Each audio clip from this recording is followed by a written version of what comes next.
remember what the lady asked. If I went to borrow money to put up a maize mill, I borrowed 10 million, it will be better that the interest rate is lower so that I can run that maize mill to be able to have the one who deals with maize to produce maize to bring, to make sure that the people are in the maize mill to work, to make sure that people get food, to make sure there's animal feed. Because as a byproduct of maize, you will get animal feed. But if the interest is high, I will not borrow. So the people I would have killed, those who deal in animal feed, those who would be employed in the maize mill, those who produce maize. This is where we're saying we should invest in a very productive sector. And that's one of the areas that we must have our businesses working, surviving, by having a deliberate effort to deal with local investors. Local investors must be given money at a cheaper rate by government, not giving it to foreigners. We cannot make our country for foreigners, because foreigners, when they make profit, they externalize it. But when a Ugandan makes money, it stays here. That's why one of the burden here is that foreigners who are here are making money and taking it out. But if you give money to the locals to invest here, it will go a longer way to build the economy. I think that's what Madam, you wanted also. Maybe that's why you came back. Agriculture is the backbone of this country, and I want to thank God He gave Uganda the best climate. Anything can grow, and that's what I told you. So how do we industrialize? Of course, we must have value addition. We must have cooperatives, which I started with. Cooperatives will help farmers to have their produce taken to the cooperative society, to have their produce processed. Like maize, we should be having a Nescafe machine here to produce coffee. You can take an example. Recently, I'm not against, my colleague was given a factory in Intungam. Now, Intungam can have a factory for coffee, which has very little coffee, but you cannot leave Mount Elgon, which has the best coffee, to not have a factory. In fact, that factory should have started in Mount Elgon side, and there's an entity like which cooperative, which government, if it was a Senate government, to have cooperated with, so that the coffee would be now they want to do. So we make our priorities wrongly, and that's where we get. So we must have industrialization, have industries to process agriculture, which is called agro-processing, so that we have value. Now, we need to have banks. We need to have an agriculture bank to deal with agriculture, because there's a lot of loss, because nobody wants to lend money to an agriculture sector because of the depends on weather. We need to have a cooperative bank, which is even now again in the law, but has not been done. The cooperative bank to help cooperatives to operate. In this agriculture bank to help the process from growing the from the farmer up to the process of agro-processing. And even the marketing. We need to improve on marketing. The best person who should lead marketing of Ghana product should be the government. If I give you an example of coffee being on a New York board, no farmer can move to New York. But the person who can go to New York is the government to ensure that we have that. So I can assure you, if you read our manifesto, which was done by people of FDC, it clearly talks about how we're going to industrialize agriculture sector. Well, you talked about digital. Right now, internet is cheap all over, but in Uganda, internet is very expensive. We need to make data cheaper, because now transactions are easily done online. Why should data be very expensive? Many countries now, if you walk on the streets of their town, even in the villages, there is internet. Why should somebody spend money on the internet when there is free internet? And the internet will assist you. Of course, it helps you on WhatsApp, and of course, whatever social media, it can do it, but it also can do business, transacting and whatever. Currently, many countries are doing, let me give an example, America and the UK are doing, okay, in my area of accounts, they are going to India to get professionals in India to do accounts for them. So they use this internet to do accounts. They send the accounts to UK, they are paid a check. Our boys and girls, those are the jobs they would be doing, but because they don't have those facilities, and of course you are talking to a man who also has some digital knowledge, I'll make sure that digital is at lower cost, affordable, and everybody must access it. My study in Makerere, all of you know, in our year we used to do what we call computer science, where there was a mainframe. Those who know Lotus, 1, 2, 3, those who know WordPerfect, I was one of the young programmers. I still have ideas. Even if I become a president, I'll do programming for you so that you enjoy it.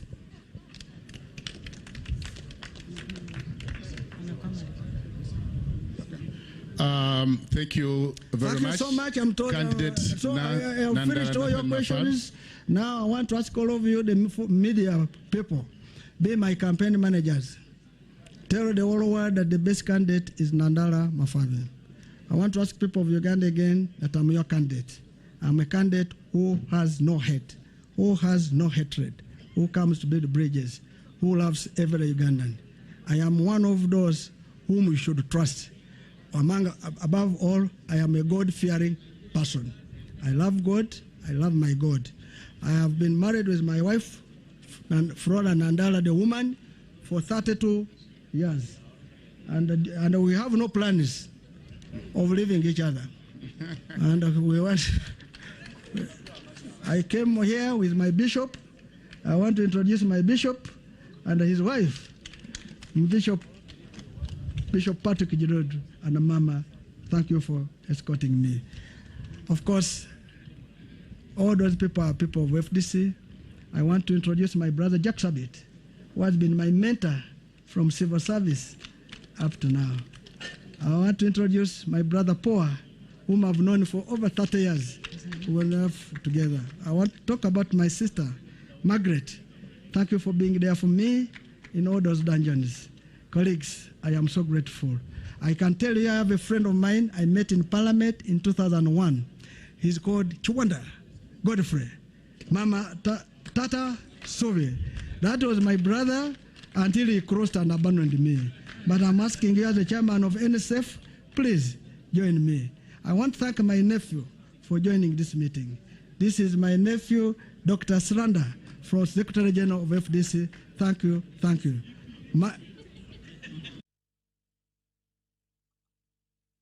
Please have given me a microphone. This is my opportunity. I have my brother Joab from Masindi. Thank you so much for joining me. I have my big brother Mukalada. Thank you for chairing FDC up to now. I have my brother Wante. Thank you for always being there. Wante, when they sacked me from Mwiri, you looked after me. I have my brother Olanya from Acholand. Thank you for joining. Oh yeah. I have my elder sister who is Madam President, Madam Jessica Modoa. That's the one who puts food on my table. I have my sister Franca. Okay. My sister, thank you for joining me. I have my nominator and my sister from another mother. Kabugo, my sister, the MP for Kasese. My sister, thank you for being there for me. I have my brother Fungaro Caps. It is great you are with me. I have my younger brother, Geoffrey Kanya. Thank you for being there. I have my brother Konyogo, my spokesperson. Thank you very much. I have my daughter who is contesting in Buyukwe, called Namwanga. I may fail to introduce everybody, but all of you, thank you for coming. I'm so grateful. I have my bodyguard. He's here. Number 64718. This is my bodyguard. Thank you very much for bodyguarding me. I want to thank the translators. It was great seeing you. The media, Elama Noi. Mwanya Lalugali, where are we? Thank you so much, candidate Nandala Mafabi. I now hand you.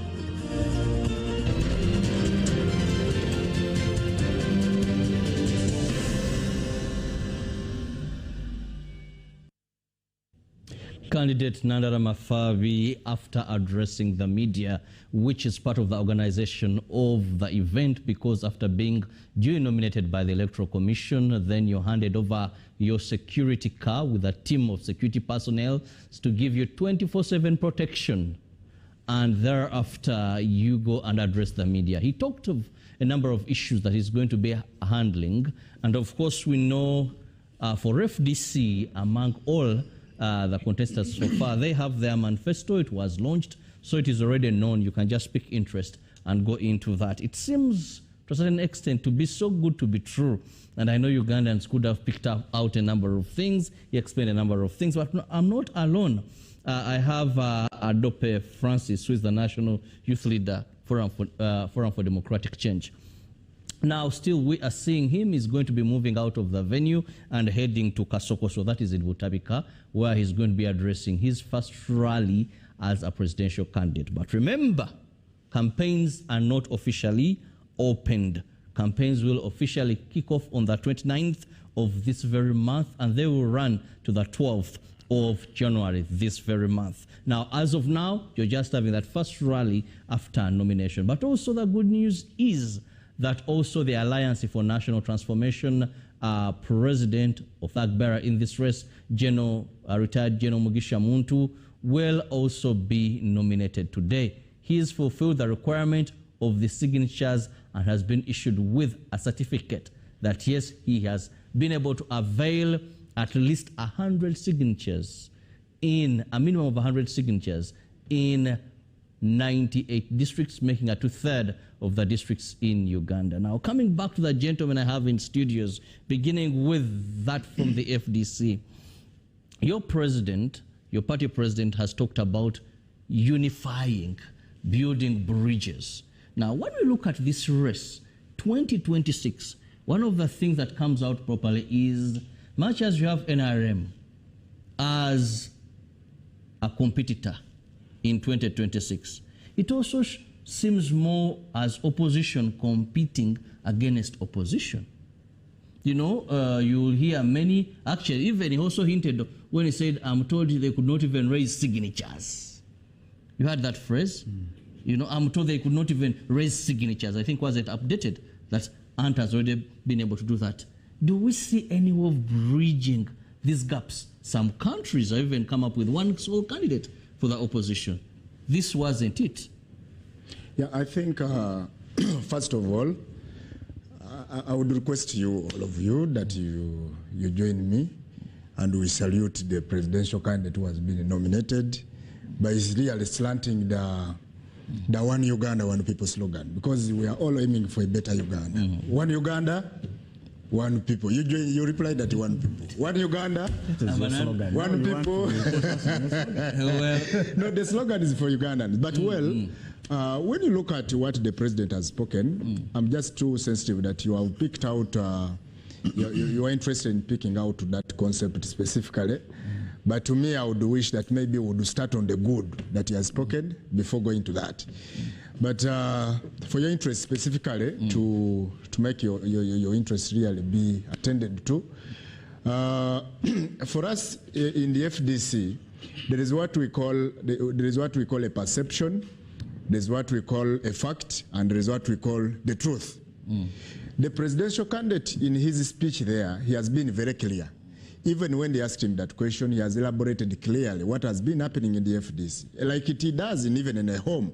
Some of those gaps will be there. There will be a lot of there will be some internal conflicts.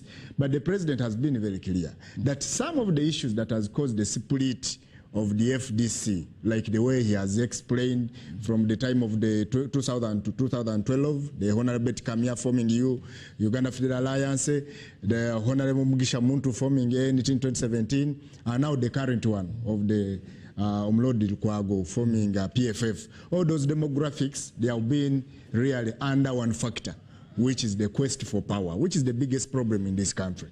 People want to occupy leadership even when the public don't wish them to do so. So in that line of quest for power, such kind of discussions are going to happen. And for us, we have kept the trend, and we are like, no.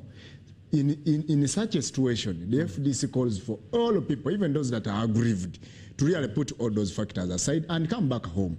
When you look at the delegation that has gone with the presidential candidate, most of the people there, actually, it was a lineup of 20 people. Now, when you remove the president and the first lady, you remove the PA, you have a team of around 16 that are supposed to be selected by the leadership of the party. But when you look at that delegation, around almost 9 people on the delegation that have gone with the president, they were shouting in Katonga. They were the people who were in Katonga trying to speak all the negativities about the leadership of FDC in Najanankum. So that means that the able leadership of the presidential candidate that just nominated today has been, he has managed to bring those people on board. That's why you have seen most of the MPs there. You retrieve your cameras. They are those who used to speak bad. They have now escorted what? The presidential candidate. So is a potential is a potential person when it comes to that, and we trust him that when he trusted with leadership, there's a lot of fear in this country that maybe when leadership changes, there are some people who will be chased away. There is a lot of tension that maybe when leadership changes, there are some people who will be really fidgeting to get visas, flying out of the country because of the evil and all that the hate people have about them, depending on the action they have done. So the presidential candidate in Honorable Nandala Mafabi, he's saying that no, the Uganda is bigger than all of us. He's guaranteeing safety, he's guaranteeing reconciliation, is guaranteeing whatever, every kind of peace. Regardless of what you have done, there will be peace. Those are the bridges he's talking about. This Katonga discussion, the signatures he has talked about, these are facts. Because now, if he's talking about the absence of a flag bearer from our brothers who have just left, because one of the things the Katonga left with was like the FDC leadership as of that time wanted to sell out the party to the regime. But now those who wanted to sell out the party to the regime are in the race. They have presented the parliamentary candidates at all levels. We have presented candidates even at parish level councillorship, and we have presented the candidate to the national seat of the highest office in the names of Honorable Nathan Nandala Mafabi. Now this one who is saying that no, we want to protect the party, we keep the party moving, and we don't sell it out. Where are they? We are seeing a few. Even in some places, none of the candidates. In some regions, they are not there. We are seeing even at the highest office, they have not availed themselves to provide alternatives. But for us, we are saying that no, we are going to work with each and every party. All that discussion is going to be history. In the candidate of Honorable Nathan Nandala Mafabi, the FDC is calling for all the political parties. That is believing in the good message that the way you have heard it there. Come home. Come to the FDC, even when you don't believe in the FDC, but listen to the message we have provided. Because at in this the point, FDC, let me bring in Kaira here. Ismail, DP has not fronted any candidate. And here is FDC that is seemingly welcoming any person who believes in their views. Is DP going to join FDC?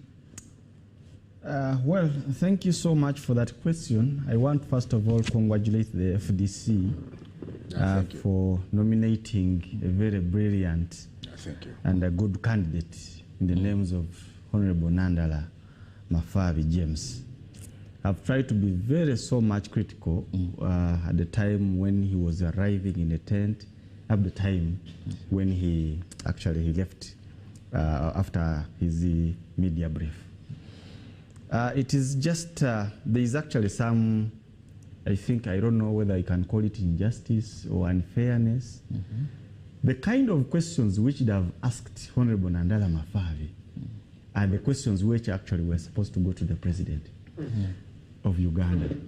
I've tried to tell you the questions which they have asked Nandala Mafabi, they're around 11 questions. But yesterday when you were trying actually to see how many questions were asked to the president of Uganda, I think they were limited to 2-3 questions. There were 3 questions. You understand? But someone who has been in power, someone who is requesting actually to come back to power after 40 years, I think Ugandans have a lot of questions, even you, the media personnel. But at least I'm really happy that actually Honorable Nandala Mafabi has tried actually to answer these questions very well, brilliantly. I liked how he challenged the journalists who asked about NSSF. He was trying to mix NSSF and taxes. Then he was telling, no, those are not taxes.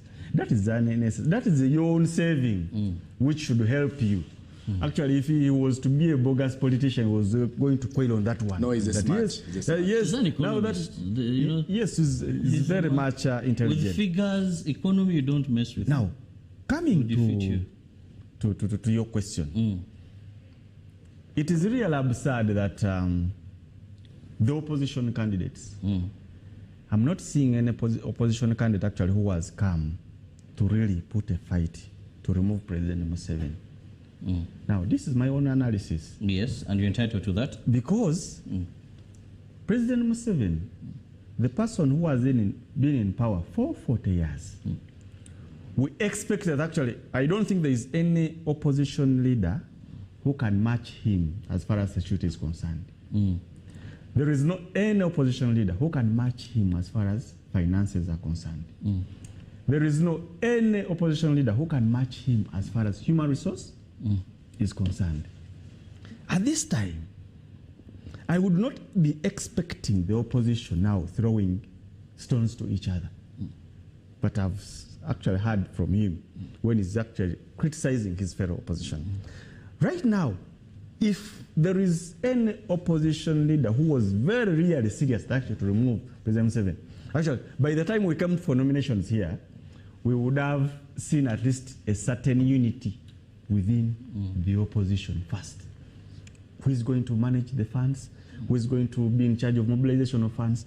Who is going to be in charge of agents? Do you know that actually President Museveni right now, they are even in the process of actually identifying agents all over Uganda? Where are we as the opposition? Lastly, do you remember the analysis I gave you when I was starting the show about now electing a presidential candidate basing on the alternative you're bringing? I've tried to listen to Honorable Nandala Mafabi very critically. Cooperative, the 100 million per village, sports, corruption, fighting corruption, and so forth, so many things. Now, the question is, if I'm a voter, I want first of all to understand this manifesto in the political party of the FDC. How is the sports developed in the FDC? You understand? Because now, these political parties, these are governments.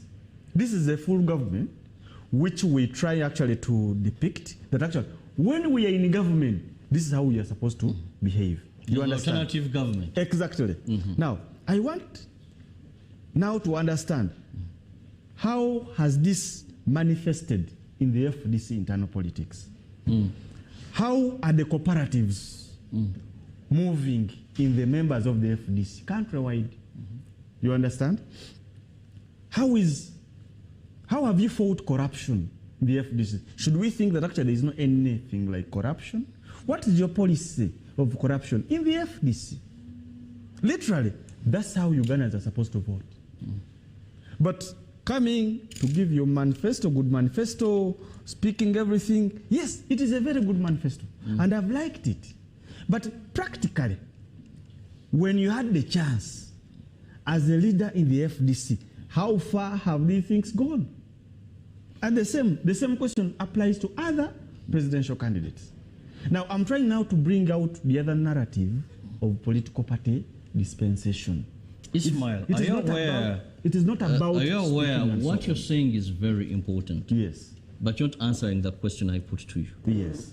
I beg you do first answer that. Yes. Now, I was trying actually to give that, then I come to your question. Please do. Now, after listening to Honorable Nandala Mafabi in his speech, I think if we are sure that actually is going to implement this 70%, I think is one of the best candidates which Uganda should rally. Your question says we don't have a presidential candidate. Yes, we don't have are you going to form an alliance? Are you joining? Those are things you should have discussed as a party. Yes, we don't have a presidential candidate as a party, and we don't have a formal communication from the party that actually we are supporting this one. But I can tell you that among the political parties which have now registered and nominated, Democratic Party and the Forum for Democratic Change share the same ideology. In other words, actually, we are sisters and brothers. If you can try actually to see what Honorable Nandala Mafabi was trying to speak about, was speaking it out of basis of the center-right ideology. Yeah. Center-right ideology basically tries actually to focus more on the wananchi. Everything actually should focus on the wananchi. You understand? But as I told you when I was beginning, that we have a very big challenge. People fear that one. As the opposition. We have a very big challenge as the opposition to really convince them that we are the best, basing on what has been happening in our internal politics. But as now, Honorable Nandala Mafabi is the best. But basing on how we have been handling the citizens of Uganda, the local people may challenge us basing on what the one we are challenging is concerned. And so on that, when I'm ending my point is, I think as Ugandans, let us not base so much on color in this election, 2026 election. Let us not base our voting on friends. I'm a friend to Adepo Francis. His candidate is Nandala, so I should vote for Nandala. Let us critically analyze the candidate. You want President Museveni, what has he been doing for the last 40 years? You want Honorable Nandala Mafabi, what has he been doing as a leader in Forum for Democratic Change? You want FDC, what has it been doing? What does it stand for? Because what I've been doing for the last 15 years, it is what I'm going to give you as far as the results, as a result after voting me as the president. So let us be so much critical. Let us not go by the wave. Let us not go by colors, but let us actually focus on the issues, because we are voting for what is going to happen after election. There is time after elections. Well said. There is time after elections. Viewer, we are looking at day 2 of the presidential nominations that is happening at the proposed Electoral Commission headquarters in Lubowa, Reza. Now, this is day 2, and so far one candidate has been successfully nominated by the Electoral Commission, and that is the Honorable Nandala Mafabi, carrying the FDC flag. Now, that makes it 4 so far. Yesterday we saw Elton Mabirizi being nominated. That is the Conservative Party. He was nominated. However, he had first had issues with his academic papers, but that was corrected, and he was successfully nominated. So he will appear on the ballot paper. We saw Robert Kasibante of the National Peasants Party also being nominated successfully, and earlier on in the day was the NRM's incumbent Yoweri Kaguta Museveni, who was nominated, and he will be on the ballot paper for 2026 general elections. Now, with Nandala Mafabi, make it 4 candidates so far have been successfully, and we can say that the ballot paper will have the 4.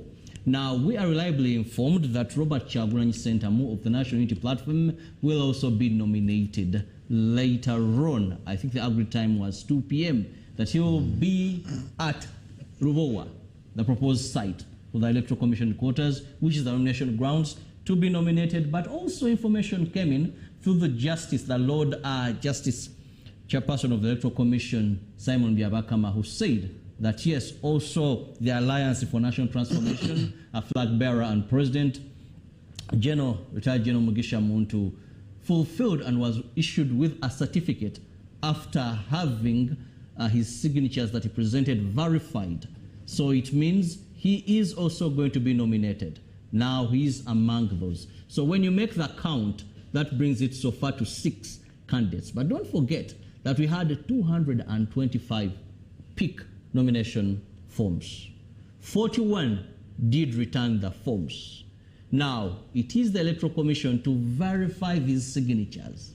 And out of the 41, so far 6, their signatures have been verified. Yesterday, around 7:30 there, we had over 20 aspirants at the Electoral Commission offices in the Electoral area gathered there, expressing their dissatisfaction with the Electoral Commission. But also just to remind you, our laws are very clear that 2 days will be gazetted for this nomination exercise.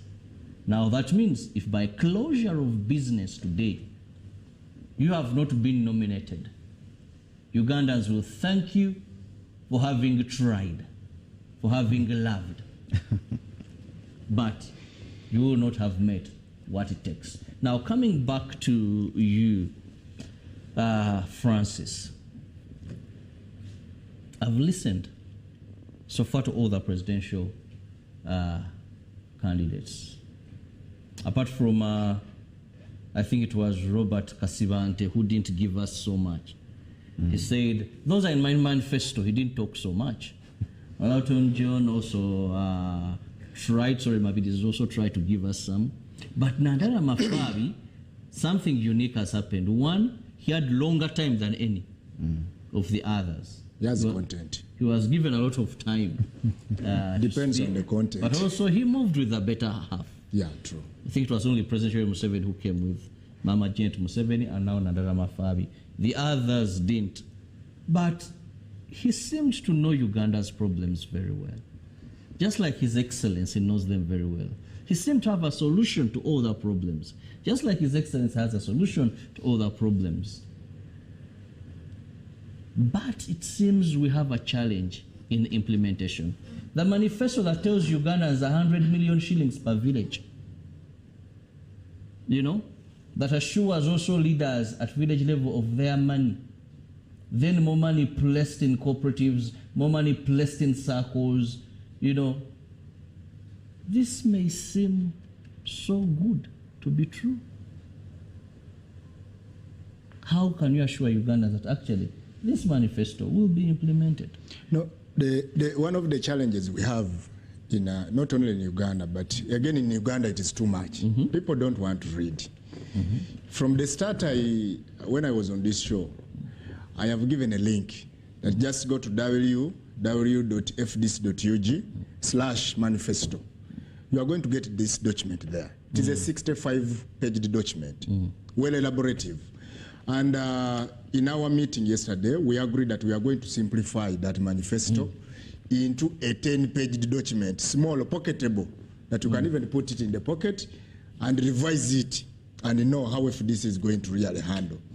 So before I even answer, I really implore the young people, especially because young people, when you read, we expect that the 75% of us can really explain to the rest, especially to our elders who may be having eye problems in terms of reading because of age. So go to that website, get the document and read it.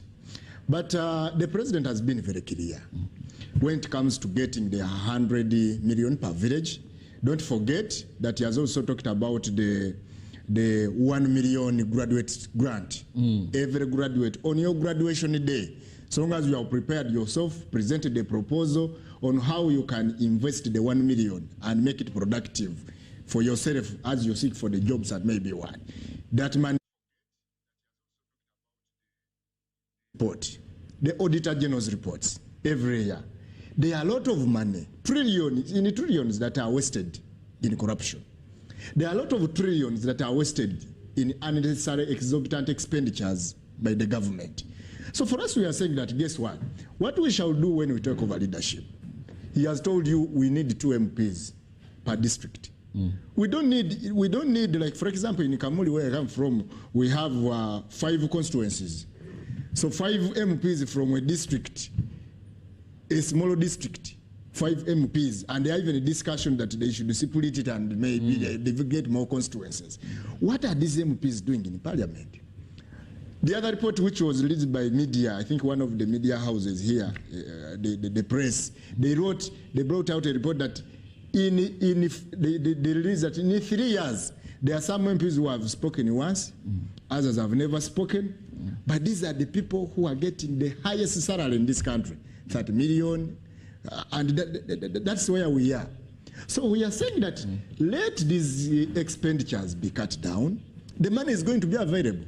If we are saying that we are cutting this parliament, which is 500 now, and now we are saying that we have 146 districts, every district 2 MPs, we shall have how many MPs?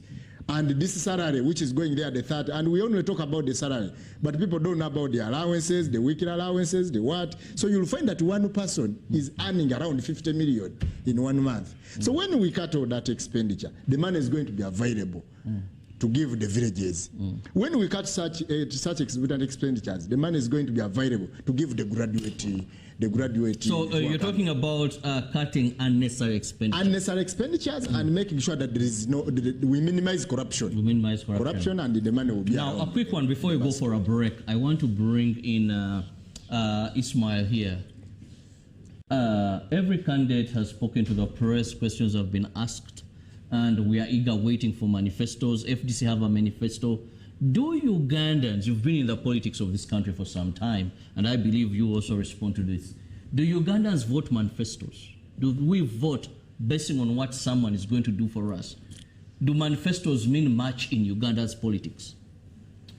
Well, thank you so much. To be on point, Ugandans stopped voting manifesto, I think it was in 2011. That's when they stopped voting manifestos. You know, President Museveni has led Uganda for many years. And many Ugandans have reached a point of just hatred for him as a person. They have issues, but some issues are substandard, basing on how I've analyzed it for you, the opposition and him as a person. Now, they have reached a situation of just saying that actually we are tired of this man. So in 2026, they saw Dr. Kizza Besigye as a person who has been with him, he's a fellow army man, said, now this one can remove him. Not what is in the manifesto. Not what is in the manifesto. They did what they used, saw what will happen. We left that campaign, we went to 2011. It was the same story. Now, the situation wasn't in 2016. When people had blacked out as far as analyzing someone's manifesto is concerned, they went now to, yes, Right Honorable Amama Mbabas has come, this person has been with him, this person has been the planner, this person, they are not having the issues. There is no person actually who spoke issues about Right Honorable Amama Mbabas. But they were analyzing him as a person who has been with the President Museveni, as a person who has been funding President Museveni, as a person who has been at the architecture of President Museveni. So he can remove him. You understand? Now, 2021 now brought issues. The wave. The wave. This is a young man. This is a musician who is popular. This is a person who was the most of the ghetto people. So, we now have President Museveni. We are going to have him, we are going to handle him, and he's going. You understand? Now, Ugandans who analyze manifestos, they are the elites. And in Uganda, voters are not the elites. You understand? The voters are these people, the local people. Those who go to the market, those who sell in the markets, those who are in those slums. You understand? But those are the people who are not analyzing the manifesto. And you will find few people who will analyze Nandala Mafaba's manifesto. They will hardly actually bring out one point about Nandala. But at this point, you would have analyzed. President Museveni has been in power for 40 years. Nandala Mafabi has talked about cooperatives. What has President Museveni done about the cooperatives? Why are they now dying out for the last 40 years? You understand? As far as corruption, Nandala Mafabi has talked about corruption. Why is it that actually corruption is still on and President Museveni is still coming back? You understand? So, to make my point rest, because of the overstay of President Museveni, it has made people forget about issues and just actually move about personalities and personalities and waves, which actually don't make any sense in the elections. Well, a very interesting insight into whether Ugandans vote manifestos. And of course, that comes with the background that Honorable Nandala Mafabi, now a presidential candidate, looked at it that way. Allow me to go for a very short break. We'll return shortly.